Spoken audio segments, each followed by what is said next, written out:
Sahabat dan saudaraku, mari menggunakan waktu mempelajari firman Tuhan hari ini.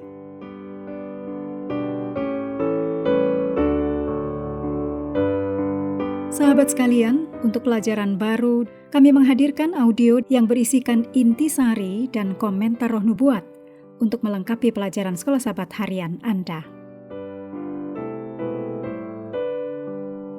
Hari Sabat tanggal 3 Januari, pelajaran kedua, judulnya Alasan untuk Bersyukur dan Berdoa. Kita mulai dengan doa singkat yang didasarkan dari Ibrani 10 ayat 24. Dan marilah kita saling memperhatikan, supaya kita saling mendorong dalam kasih dan dalam pekerjaan baik. Amin.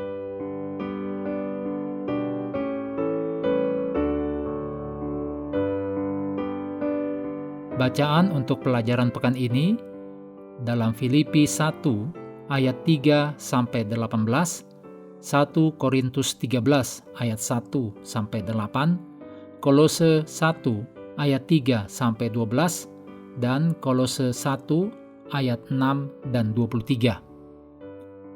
Ayat hafalan: Allah telah memulai pekerjaan yang baik di dalam kamu, dan aku yakin bahwa Ia akan terus melakukannya sampai Ia menyelesaikannya.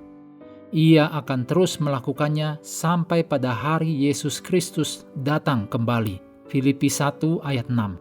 Terjemahan Word English Bible. Paulus memulai surat-suratnya dengan kata-kata salam dan ucapan syukur. Aku berdoa agar Allah Bapa kita senantiasa menolong kamu. Aku berdoa agar Ia memberikan damai sejahtera dalam pikiranmu. Kami selalu mengucap syukur kepada Allah, Bapa Tuhan kita Yesus Kristus, ketika kami berdoa untukmu. Ditulis dalam Kolose 1 ayat 2 dan 3, terjemahan Easy English Bible. Kita pun memiliki banyak hal untuk disyukuri. Kita bersyukur kepada Tuhan atas belas kasih-Nya. Malaikat di surga pun tak dapat memahami pengalaman luar biasa kita dengan belas kasih Tuhan. Kita juga bersyukur kepada Tuhan atas karunia-Nya, yaitu damai, pengharapan, dan kasih. Sebagai manusia, kita dapat menunjukkan kepada orang lain bahwa kita bersyukur kepada Tuhan atas hal-hal yang mereka lakukan untuk kita. Kita berharap mereka juga akan bersyukur kepada Tuhan atas hal-hal yang kita lakukan untuk mereka. Orang tua berdoa agar anak-anak mereka mengasihi Tuhan. Orang tua juga berdoa agar anak-anak mereka suatu hari nanti akan bersyukur kepada Tuhan atas saat-saat bahagia mereka bersama keluarga. Pekan ini kita akan mempelajari kata-kata pembuka Paulus dalam surat-suratnya kepada jemaat di Filipi dan di Kolose. Kata-kata ini penuh dengan ucapan syukur dan doa. Semoga kata-kata ini memperkuat kehidupan doa kita masing-masing.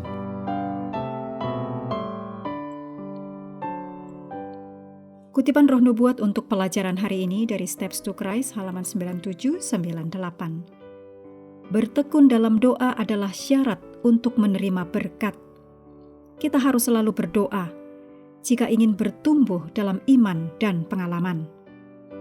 Doa yang tak henti-hentinya adalah persatuan jiwa yang tak terputus dengan Allah, sehingga hidup dari Allah mengalir ke dalam hidup kita. Dan dari hidup kita, kemurnian dan kekudusan mengalir kembali kepada Allah. Bertekun dalam doa sangat diperlukan. Jangan biarkan apapun menghalangimu. Berusahalah sekuat tenaga untuk menjaga agar persekutuan antara Yesus dan jiwamu tetap terbuka. Carilah setiap kesempatan untuk pergi ke tempat di mana doa biasa dipanjatkan. Mereka yang benar-benar mencari persekutuan dengan Tuhan akan terlihat dalam pertemuan doa.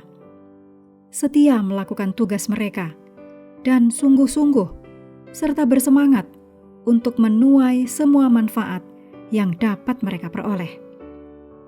kita harus berdoa dalam lingkaran keluarga. Dan di atas segalanya, kita tidak boleh mengabaikan doa pribadi. Karena inilah napas jiwa. Mustahil bagi jiwa berkembang jika doa diabaikan. Saat sendiri, biarkan jiwa terbuka kepada mata Tuhan yang mengamati. Doa pribadi hanya boleh didengar oleh Tuhan yang mendengar doa. Tidak ada telinga yang ingin tahu yang boleh menerima beban permohonan seperti itu. Dalam doa pribadi, jiwa bebas dari pengaruh lingkungan sekitar, bebas dari kegelisahan. Dengan tenang namun penuh semangat, jiwa akan menjangkau Tuhan yang melihat di tempat yang tersembunyi, yang telinganya terbuka untuk mendengar doa yang muncul dari hati. Jiwa bersekutu dengan Tuhan dan mengumpulkan sinar cahaya ilahi untuk memperkuat dan menopangnya dalam konflik dengan setan. Tuhan adalah menara kekuatan kita. Berdoalah di kamarmu, dan saat melakukan pekerjaan sehari-hari, sering-seringlah mengangkat hatimu kepada Tuhan. Demikianlah cara Henokh berjalan bersama Tuhan. Doa yang diam-diam ini naik seperti dupa yang berharga di hadapan tahta kasih karunia. Setan tidak dapat mengalahkan orang yang hatinya tertuju kepada Tuhan. Menutup pelajaran hari ini, segala pujian kita naikkan hanya kepada Tuhan yang telah memberikan Roh Kudus untuk menyertai dan mengajari kita firman kebenaran. Terima kasih telah belajar bersama. Tuhan memberkati kita semua.